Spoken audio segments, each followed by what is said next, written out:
Scene dimulai di mana Xiao Yan sedang menerobos dan di mana dia sekarang mendapat sesuatu hal yang biasa dan gelombang ini muncul di langit dan membuat seluruh pavilion terkejut dan bahkan beberapa tertua terkejut akan sosok kekuatan luar biasa ini yang berada di tahap Daoseng. Bahkan ada beberapa tertua sedikit terkejut dengan perkembangan Xiao Yan dan sekarang Xiao Yan sedang membentuk sebuah tubuh raksasa pemberian dari seorang terutama Yao Lao karena perkembangan Xiao Yan yang terlalu cepat.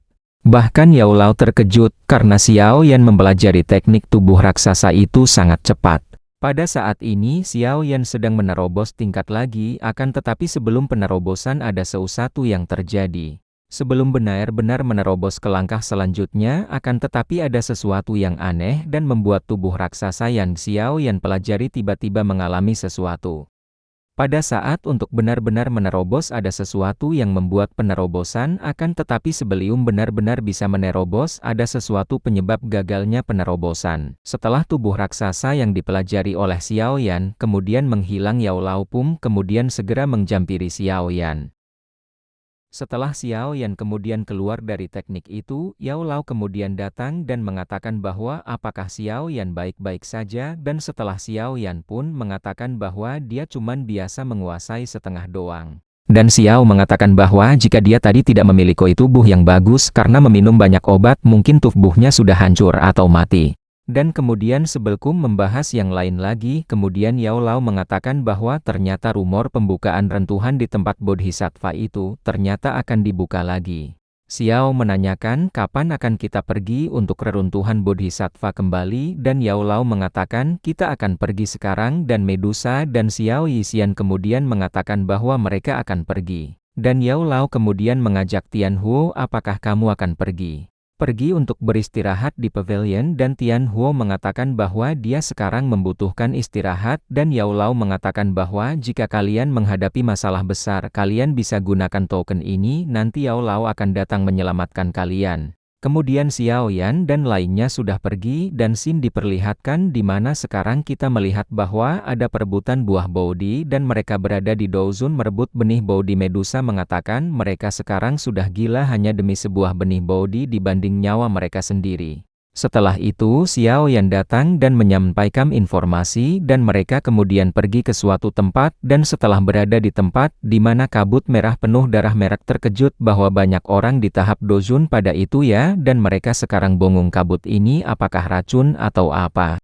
Kemudian setelkah itu Xiao Yixian mengecek apa yang ada di dalam kabut beracun itu dan setelah dicari tahu Xiao Yixian cari tahu kemudian Xiao Yixian pergi bermeditasi dan Xiao Yan dan Medusa penasaran apa yang ada di dalam rahasia kabut itu.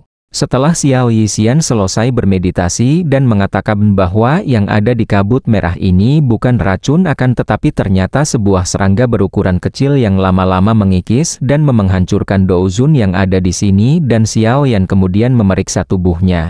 Xiao Yan kemudian menggunakan api surgawi menghancurkan seluruh serangga di badannya, kemudian Xiao Yan kemudian menghancurkan seluruh serangga yang ada di tubuh Medusa dan lainnya. Setelah itu, Xiao Yan kemudian membentuk pelindung semacam bola untuk melindungi mereka dari bahaya dengan bantuan api surgawi. Setelah itu, mereka sekarang berada di tempat lain dan kemudian Xiao Yan sedang mencari tahu letak di mana pohon Bodhisattva dan kemudian sebelum mereka pergi ke arah lain, kemudian ada sebuah suara yang datang dari arah lain dan kemudian Xiao Yan dan yang lainnya bergegas ke tempat itu. Setelah itu kita diperlihatkan bahwa ada seorang jubah berwarna merah dan sedang mengejar seseorang dan kita diperlihatkan bahwa Yunyun dan Nalan Yanlan kemudian dikejar oleh seseorang berjubah merah dan Yunyun dan Nalan Yanran sedang dikepung dan Yunyun menyuruh Nalan Yanran segera kabur dari sini jika ada kesempatan. Dan pertempuran benar-benar tidak bisa dihilangkan karena pria berjubah merah Otiu dan pria botak itu mengincar Yunyun dan Nalan Yanlan karena mereka mengincar tubuhnya ya guys. Setelah mereka ingin keluar akan tetapi ada satu murid yang kemudian datang dan menjakar pria tua itu akan tetapi dia kemudian ditangkap. Dan sekarang Yunyun dan Nalan Yanlan sekarang benar-benar kekepung dan si pria botak mengatakan bahwa jika kalian ingin melarikan diri itu pasti tidak mungkin dan kalian harus melayaninya dan Yunyun mengatakan bahwa jika kalian tidak menyerang kami pada saat kami melawan bintang buas dan tidak akan mengakibatkan kematian banyak anggota kami. Yunyun berharap anggota lainnya bisa melarikan diri dan berhasil selamat. Akan tetapi ada sebuah suara yang datang dari langit. Ada seseorang dengan jubah merah dan dia memiliki niat yang jahat kepada Yunyun dan Nalan Yanlan. Yunyun mengatakan bahkan jika mereka semua harus mati, mereka akan tetap mengorbankan diri meskipun mereka semua harus mati, dan Yunyun kemudian bilang jika kalian memiliki kesempatan kabur-kabur saja. Dan tim yang ada di Yunyun bilang mereka akan tetap bersama dengan Yunyun apapun yang terjadi, dan kemudian mereka semua kemudian menyerang. Kemudian si jubah merah mengatakan bahwa lebih baik kalian menyerahkan diri saja, dan kemudian Yunyun menyerang mereka. Kemudian pertarungan yang sebenarnya kemudian terjadi. Setelah benturan itu membuat Yunyun kemudian terpental karena kekuatan dari jubah merah itu kuat.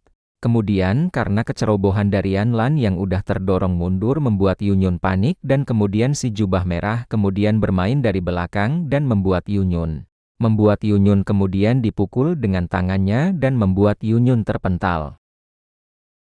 Sekarang Yunyun dan Nalan Yanlan sekarang dikepung dan mereka sekarang dalam bahaya.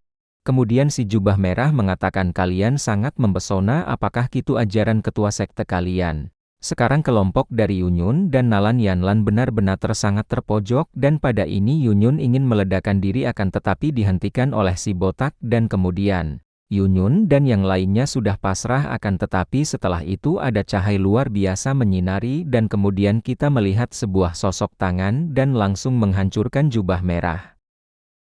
Dikarenakan tangan emas itu sangat besar dan kuat, itu membuat si jubah merah terkena dampak yang luar biasa, dan setelah itu si botak kemudian yang kesal dan datang dan menyerang Xiao Yan. Setelah itu bentrokan terjadi dan membuat si botak itu terpental langsung. Si botak kemudian memerintahkan yang lainnya untuk segera membantunya, akan tetapi mereka pada kabur. Kemudian setelah itu dia ditepuk oleh tangan raksasa Xiao Yan dan kemudian itu